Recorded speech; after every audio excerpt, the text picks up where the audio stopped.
Hello friends, I'm Pastrix Carmen and I am so excited for Shalom and Friends. What about you? Fantastic! Indy and Stu are going to be joining us online soon from the tree house. I can't wait. Oh wait, here they are now. Hi Indy, hi Stu. Hey. Hello. Stu, do you know what happens in the month of February? Valentine's Day? Well, you're right. We do celebrate Valentine's Day, but there's something else that's even bigger than Valentine's Day. Do you know what it is, Indy? Black History Month? You're right! Exactly. And during February for Black History Month, we're going to read books by Black authors and about people of color so we can learn more about their history and their experiences. Indy, do you have a book that you would like to read? Sweet Clara and the Freedom Quilt. Oh, that sounds like a good one. This is the 25th anniversary for that book. It's called Sweet Clara and the Freedom Quilt. It was written by Deborah Hopkinson and illustrated by James Ransome. Are you ready? Let's go. Ooh, look at that quilt. That's on the first page. Isn't that pretty, Indy and Stu? Yeah, it is. It is so pretty. Here we go. Before I was even 12 years old, I got sent from North Farm to Home Plantation because they needed another field hand. When I got there, I cried so much they thought I was never going to eat or drink again. I didn't want to leave my mama. I'm going back to her, I whispered every day to young Jack who worked beside me in the fields. Well, you better start eating all you can, sweet Clara, he smiled at me. But then his smile was gone. In a low voice he said, or else you won't make it. Young Jack helped me believe I'd get back to my mama someday. Truth was, I'd been lost before I got through the fields, them being so big and all, but I didn't give up dreaming. Here's a picture of Clara and sweet Clara and young Jack. Aunt Rachel was raising me now. She wasn't my for real blood aunt, but she did her best to care for me. One night she come back from working in the big house and find me lying dead tired on the cabin floor. She shook her head and said, "Sweet Clara, you ain't gonna last in the fields." But I got an idea. Aunt Rachel's idea was sewing, and she started teaching me the very next night. It wasn't easy for me to learn. My hands already rough and clumsy from hoeing and weeding the fields. So Aunt Rachel took it real slow. She brought scraps of cloth from the big house and taught me about each one, how it was special, how it had to be treated in its own way. I liked to piece the scraps together to make pretty patterns of colors. But Aunt Rachel didn't care much about pretty patterns. "Now you rip out that whole row and do it again, Clara," she said. "But why I got to make the stitches so tiny?" I complained. "'Cause you gonna be a seamstress, that's why."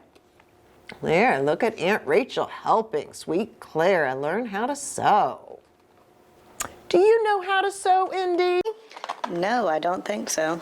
Oh, well, we might have to make that a lesson one day. Tomorrow, you coming with me to the big house. I got it all worked out, Aunt Rachel said one day. I was frightened. "You ready to sew with me?" she went on. "Mrs. daughter Ella be getting married come spring. I told Mrs. I'd be needing some help. She look at your work with sharp eyes, Clara. so do it quick and neat like I taught you. The next morning I tried to eat some cornbread, but my insides were all knotted up. I'd never been inside the big house before or seen white people that close, except the overseer. Do you know what an overseer is, Indian Stu? No. No. He was kind of like the boss on the farm, but he usually was not very nice to the people who worked for him. Usually they were not very nice people. In the morning, sun was streaming into the sewing room, turning everything all sunflower yellow. Aunt Rachel gave me some sheets to hem. Instead of being contrary, that needle did all I wanted, just like it was part of my hand. At the end of the day, Mrs. come in. "Let me see your work, Clara," she said. I gave her the sheet and she ran it through her hands real slow. I held my breath, watching. "From now on, come here," she says at last. When she left, Aunt Rachel and I looked at each other, ready about to burst. "Well, we done it, girls," she cried. Ooh, look, the woman or lady of the house was very happy with the job Clara did. So I changed from a field hand to a seamstress. Since the sewing room was right off the kitchen, Aunt Rachel and I were near cook and the helpers. There was always lots of bustle and company in the kitchen. I was hearing all kinds of new places and things. I listened so hard it felt like my ears must be growing right out of my head and getting big with listening. One day, 2 white men came to see the master. The drivers went into the kitchen and talked to cook. "There been too many runaways last summer," one of the drivers said. "They're going around asking all the masters in the county to join the patrols." "Crazy running away," muttered cook as she beat up some batter. Where you going, except to get lost in the swamp?" "Don't know," said the other, "but I hear we ain't that far from the Ohio River. Once you get that far, the Underground Railroad will carry you across." "That's right," agreed the first. "The railroad will get you all the way to Canada. Then you free forever." Cook snorted. If it be that easy, you two let on, more we're gone." One of the men replied in a quiet voice, "It'd be easy if you could get a map." Look, that's a pretty serious discussion going on in the kitchen there, isn't there? What do you think? How far could you get without a map, Stu? Probably not too far, Pastrix. Yeah, that's kind of what I thought. You're directionally challenged, but that's okay. The older you get, the better it'll become. I'll teach you. Walking back from the big house that evening, I asked Aunt Rachel about what I heard. Where's Canada and what's the Underground Railroad? Have you heard of the Underground Railroad, Indy? Yes, I think so. Ooh, that's exciting! Do you know where Canada is? It's above the USA. No way! You've been listening in school, haven't you? Yeah. Aw, I'm so happy to hear that. Well, let's get back to sweet Clara and Aunt Rachel. "See there," Aunt Rachel pointed. "That's the North Star. Under that star, far up, is Canada. The Underground Railroad is people who've been helping folks get up there, secret-like." She looked at me hard. "But don't you start thinking about it. You run away and get caught and you be beaten." Ooh, I don't like that. That sounds scary, doesn't it, Indy? Yes. Oh, I'm afraid for Clara. Still, I couldn't stop thinking about it. Next day, I asked Cook, "Those 2 men that were here yesterday, they was talking about a map. What's a map?" "Just a picture of the land, that's all. Whatever's on the ground, the map can have it." So look, there's Aunt Clara showing, or there's Aunt Rachel showing sweet Clara the moon and where Canada is. Wow. Sunday, I went to my favorite place on the little hill and looked out at the people's cabins and the fields. I took a stick and started making a picture in the dirt of all that I could see. But how could I make a picture of things so far away that I couldn't see? And how could I make a map that wouldn't be washed away by the rain? A map that would show the way to freedom. Then one day I was sewing a patch on a pretty blue blanket. The patch looked just the same shape as the cow pond near the cabins. The little stitches looked like a path going all the way around it. Here it was, a picture that wouldn't wash away. A map. Ooh, I think she's got a bright idea, Stu. What about you? I think so too. So I started quilting. When you sewing, no matter how careful you be, little scraps of cloth always be left after you cut out a dress or a pillowcase. So while my ears kept listening and my hands kept sewing, I began to squirrel away those bits of cloth. What do you think she's going to use those bits of cloth for, Indy? I don't know. We'll have to wait and find out then. When we was off work, I went to visit people in the quarters. I started asking what fields was where. Then I started piecing the scraps of cloth with scraps of things I was learning. Aunt Rachel said, "Sweet Clara, what kind of pattern you making in that quilt? Ain't no pattern I never seen." "I don't know, Aunt Rachel. I'm just patching it together as I go." She looked at me long, but she just nodded.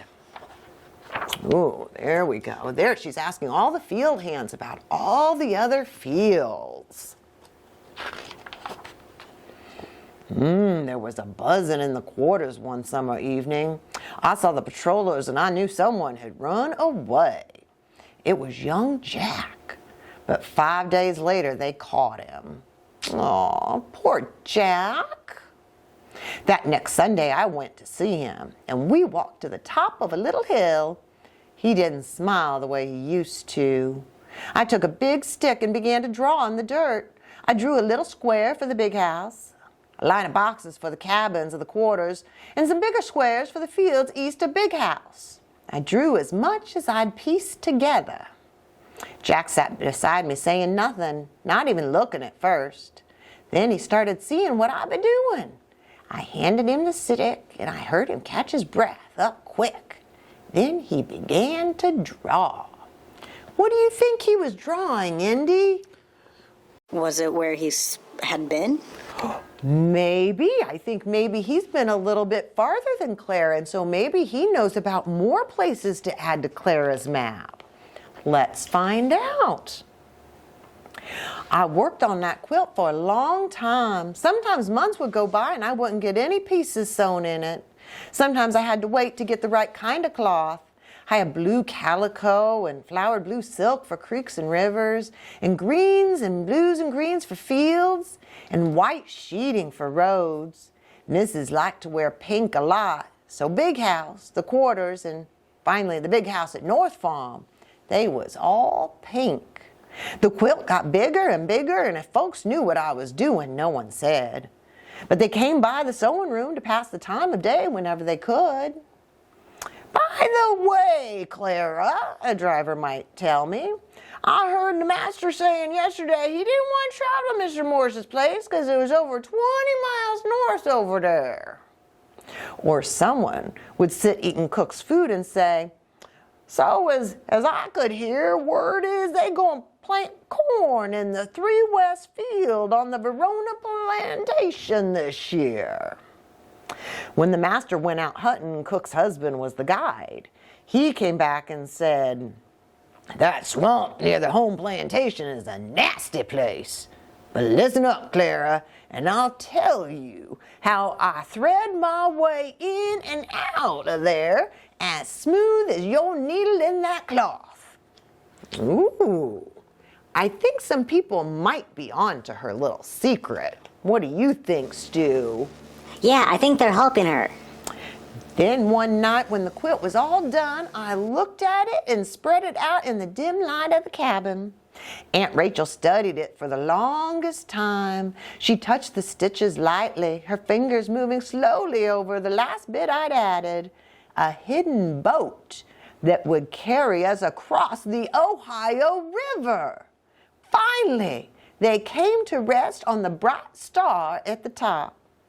She tried to make her voice cheery. You always did like to make patterns and pictures, Clara. You get yourself married to young Jack, and one of these days you two will have a real nice quilt to sleep under. Aunt Rachel, I couldn't sleep under this quilt, I answered softly, putting my hand over hers. Wouldn't be restful somehow. Anyway, I think it should stay here. Maybe others can use it. Aunt Rachel sighed. But ain't you gonna need that quilt? Where are you going? I kissed her. Don't worry, Aunt Rachel, I got the memory in my head. Ooh, what do you think, Indy? Is Aunt Rachel on to her plan? I think so. I think you're right. It rained hard for the next 3 days and the next week. Me and Jack left home plantation in the dark thunderstorm. Day after that, it was too stormy to work in the field, so Jack wasn't missed, and Aunt Rachel told him I was sick. We went north following the trail of the Freedom Quilt. All the things people told me about, all the tiny stitches I took, now I could see the real things. There was an old tree struck down by lightning, the winding road near the creek, the hunting path near the swamp. It was like being in a dream you already dreamed. Oh, look at her, look at Clara and young Jack. They're on their way. Where are they on their way to, Indy? Freedom? Yes! Freedom! Mostly we hid during the day and walked at night. When we got to North Farm, Jack slipped in through the darkness to find what cabin my mama was at. Then we went in to get her and found a little sister I didn't even know I had. Mama was so surprised. Sweet Clara, you grown so big. Her eyes just like I remembered, her arms strong around me. Mama, I'm here for you. We're going north. We know the way. I was afraid they wouldn't come, but then Mama said yes. Young Jack carried my sister Anna, and I held on to Mama's hand. We kept on as fast as we could, skirting farms and towns and making our way through the woods. At last, one clear, dark night, we came to the river. What river was that, Indy? Do you remember? Yes! Oh my gosh, you are going to get an A today. The river was high, but I remembered the place on the quilt where I'd marked the crossing. We searched the brush along the banks until at last we found the little boat. This was hid here for folks by the Underground Railroad, I said. The boat carried us across the dark, deep water to the other side. Shivering and hungry and scared, we stood up and looking ahead. Which way now? Jack asked me, and I pointed. The North Star was shining clear above us, up there through the woods, north to Canada. I don't know if I've ever known anybody so excited to go to Canada. We love our Canadian friends though, right? Here we go. Look, she's sweet Clara, hugging and catching up with her mama. Let's see here. Oh, we got to change the scenery. Sometimes I think back to the night we left. When young Jack came to wake me, I can still see Aunt Rachel sitting up in her bed. She just shook her head before I could say a word. Before you go, you cover me with your quilt, sweet Clara, she said. I'm too old to walk, but not too old to dream. And maybe I can help others follow the quilt to freedom. Oh, look at that. Clara's quilt's going to stay behind and help hundreds of other people find freedom.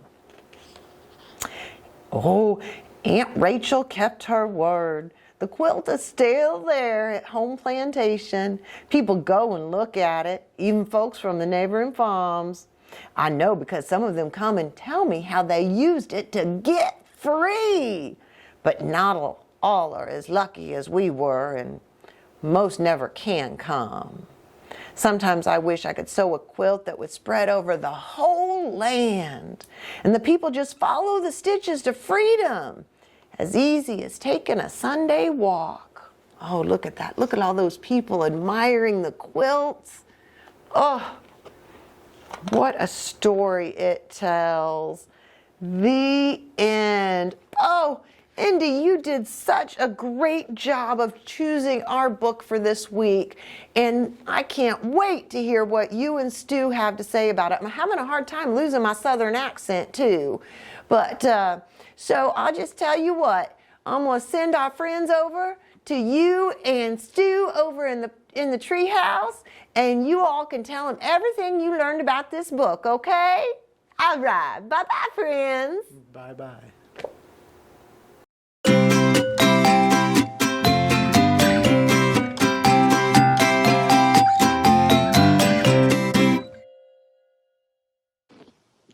Hi, everybody, and welcome to Indy's and Stu's Treehouse. My name is Indy, and this is my best friend Stu. My pronouns are they, them. And my pronouns are he, him.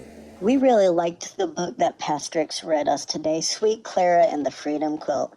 It is a story about a young slave girl who learned to quilt, and eventually that quilt became a map to leading people north to the Underground Railroad into freedom. We saw lots of examples of Jesus in Sweet Clara's story, too. That's right. Jesus came into the world to point us to a better life, a fuller life. That's what Aunt Rachel did for Sweet Clara. She showed Clara the North Star and told her that the star would lead her to freedom. Jesus is like our North Star. If we love him and love everyone, then we can experience freedom too. If we love everyone like we love ourselves, then we can have freedom from guilt, shame, and regret. Sweet Clara also had lots of helpers, people who gave her scraps of cloth and people who told her about the area and landscape surrounding the plantation. This way all the slaves would have the opportunity to run to freedom. Jesus had lots of disciples that were helpers too. The disciples helped Jesus spread his message of love, forgiveness, mercy, and freedom to all people. And did you know that freedom quilts were a real thing? Clara might not be real, but the story about the freedom quilt is. That's so cool. The slaves were so smart and creative. Did you know that they used to braid seeds into their hair so that when they escaped to the north, they would have something to start their crops with? There is so much amazing history in African culture. I can't wait to learn more next week. Happy Black History Month. See you later, alligator. Will you pray with me?